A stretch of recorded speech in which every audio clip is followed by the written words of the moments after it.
नमस्कार दोस्तों। अब हम छोटे छोटे ग्रह के विषय में जान लेते हैं। छोटे छोटे जो हैं यम यानी प्लूटो ग्रह के और रेरस ग्रह के विषय में। प्लूटो ग्रह के विषय में बस इतना ही लिख लीजिएगा और ज़्यादा इसमें ख़ास कुछ नहीं है। इसकी खोज 1930 ईस्वी में क्लाइड टॉमबो द्वारा किया गया। AIU ने प्लूटो को ग्रहों की श्रेणी से 24 अगस्त सन 2006 को अलग कर दिया। मतलब इसको ग्रहों की श्रेणी से 24 अगस्त सन 2006 को इसको हटा दिया गया कि ये ग्रह की मान्यता ख़त्म कर दी गई। अब इतना ही प्लूटो के विषय में जानिए और ज़्यादा इसमें कुछ क्वेश्चन आते नहीं हैं कि कब इसकी खोज हुई, किसने इसकी खोज की थी, कब इसकी खोज हुई, कब इसने खोज की थी और कब इसको हटाया गया। रेरस ये भी एक उपग्रह है। इसकी खोज इटली के खगोल शास्त्री पियाजी ने किया था। पियाजी। रेरस जो ग्रह है उसकी खोज पियाजी ने किया था इसकी खोज। और इसको क्या कहते हैं, इसका जो व्यास है एक 1/5 भाग है। मतलब बुध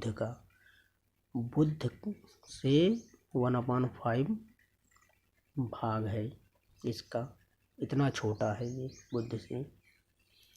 और इसको बौने ग्रह में रखा है। AIU ने इसे बौने ग्रह में रखा है। ये थी जानकारी यम और रेरस के विषय में। आइए जान लेते हैं धूमकेतु के विषय में कि धूमकेतु होते क्या हैं। क्योंकि धूमकेतु, उल्कापिंड, ग्रह, सूरज ये सब मिल के ही सौरमंडल कहलाते हैं। तो ग्रह हो गया, उपग्रह हो गया, क्षुद्र ग्रह हो गए।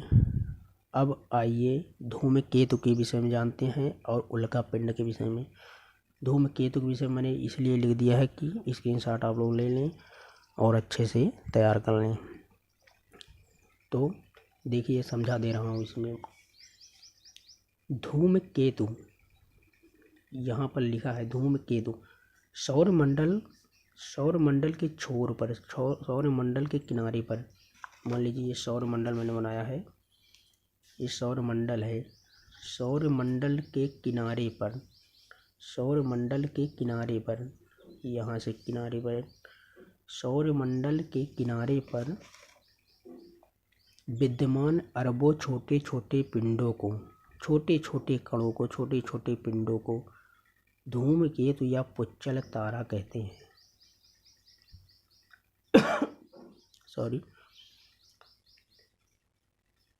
सौरमंडल के किनारे पर, छोर पर छोटे छोटे विद्यमान अरबों छोटे छोटे पिंडों को धूमकेतु या पुच्चल तारा कहते हैं। यह गैस एवं धूल से बनते हैं। मतलब गैस या धूल से इनका निर्माण होता है। यह लंबी चमकदार पूंछ सहित प्रकाश के चमकीले गोले के रूप में दिखाई देते हैं।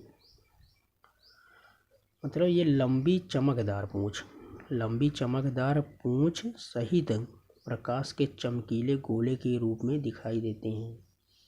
जब सूर्य के सामने पड़ते हैं तभी ये दिखाई देते हैं। मतलब जब सूर्य के सामने पड़ेंगे तब ये चमकेंगे, और जब सूर्य के सामने नहीं रहेंगे तो ये अंधेरा रहेगा, तो वहाँ पर ये इनका कोई प्रकाश तो होता नहीं है।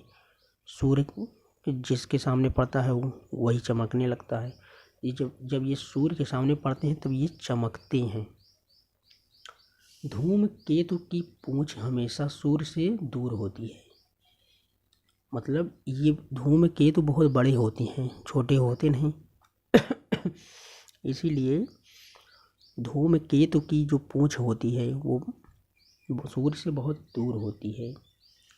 हेल्पी नामक धूमकेतु का परिक्रमण काल जो है, हेल्पी नामक एक धूमकेतु है, उसका परिक्रमण काल है, जो परिक्रमा करने का समय है वो 76 वर्ष है।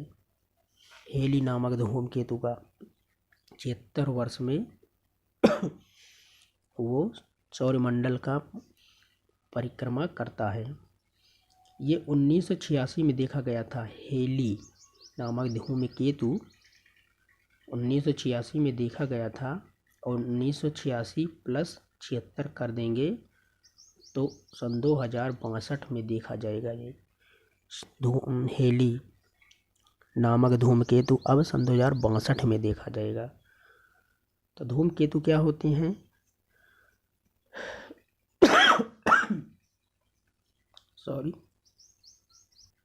सॉरी दोस्तों, थोड़ा सा दिक्कत है। तो धूमकेतु क्या होते हैं? धूमकेतु जो होते हैं वो गैस और धूल से बनते हैं, और ये बहुत बड़े होते हैं। ये सौरमंडल के छोर पर ये पाए जाते हैं। और सबसे बड़ा धूमकेतु जो है, धूमकेतु हेली नामक धूमकेतु जो है वो 76 वर्ष में एक बार दिखाई देता है, और ये 1886 में दिखाई दिया था। अब ये दिखाई देगा सन 2062 में। तो ये धूमकेतु विषय में हो गया। अब जान लेते हैं थोड़ा सा उल्का पिंड क्या होता है। उल्का पिंड बहुत सुना होगा आप लोगों ने, उल्का पिंड। तो आइए जानते हैं। उल्काएं प्रकाश की चमकीली धारी के रूप में दिखाई पड़ती हैं। उल्काएं प्रकाश की चमकीली धारी के रूप में दिखाई पड़ती हैं। ये धूल व गैस से बनी होती हैं। धूल और गैस से ये बनी होती हैं, प्रकाश की चमकीली धारी के रूप में दिखाई देती हैं। उल्काएं जब वायुमंडल में प्रवेश करती हैं, उल्काएं जब वायुमंडल में प्रवेश करती हैं तो पृथ्वी की गुरुत्वाकर्षण बल के कारण ये नीचे गिरने लगती हैं। जब ये उल्काएं वायुमंडल में प्रवेश करती हैं तो ये पृथ्वी की गुरुत्वाकर्षण शक्ति के कारण ये नीचे गिरने लगती हैं, और वायुमंडल के घर्षण से चमकने लगती हैं। ये जब वो नीचे गिरने लगती हैं तो वायुमंडल के घर्षण से ये चमकने लगती हैं, जिन्हें हम टूटता हुआ तारा कहते हैं। ये कोई टूटता तारा नहीं होता, धूल और गैस से बनी उल्काएं हैं। जब ये नीचे वायुमंडल में प्रवेश करती हैं तो पृथ्वी जो है वो अपनी तरफ आकर्षित कर लेता है। अपनी तरफ आकर्षित जब पृथ्वी करती है तो ये नीचे गिरने लगती हैं, और जब ये नीचे गिरने लगती हैं तो ये वायुमंडल के घर्षण से ये चमकने लगती हैं, जिन्हें हम टूटता हुआ तारा कहते हैं।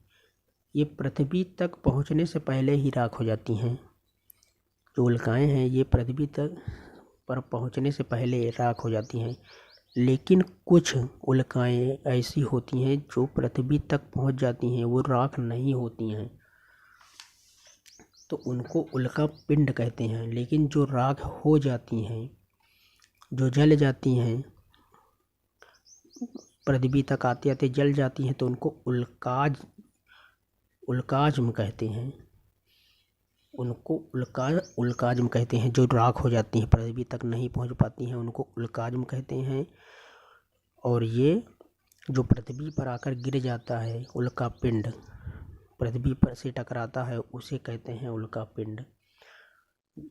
जो जल कर राख नहीं होते वो चट्टानों के रूप में, मतलब जो जब कर नहीं राख होगा तो गिरेगा चट्टानों के रूप में। जब वो गिरते हैं तो उन्हें उल्का पिंड कहते हैं। कभी कभी आपने सुना होगा कि वैज्ञानिक कहते हैं कि एक उल्का पिंड पृथ्वी से टकराने वाला है, तो वही है उल्का पिंड, कि वो जलकर राख नहीं होता है और वो चट्टान के रूप में पृथ्वी से टकरा जाता है, तो उसे ही उल्का पिंड कहते हैं। और ये किससे बना होता है? ये गैस से बना होता है, गैस। तो ये है उल्का पिंड के विषय में जानकारी। दोस्तों, अगर वीडियो अच्छी लगी है तो लाइक करिएगा और इसको स्क्रीनशॉट ले लीजिएगा।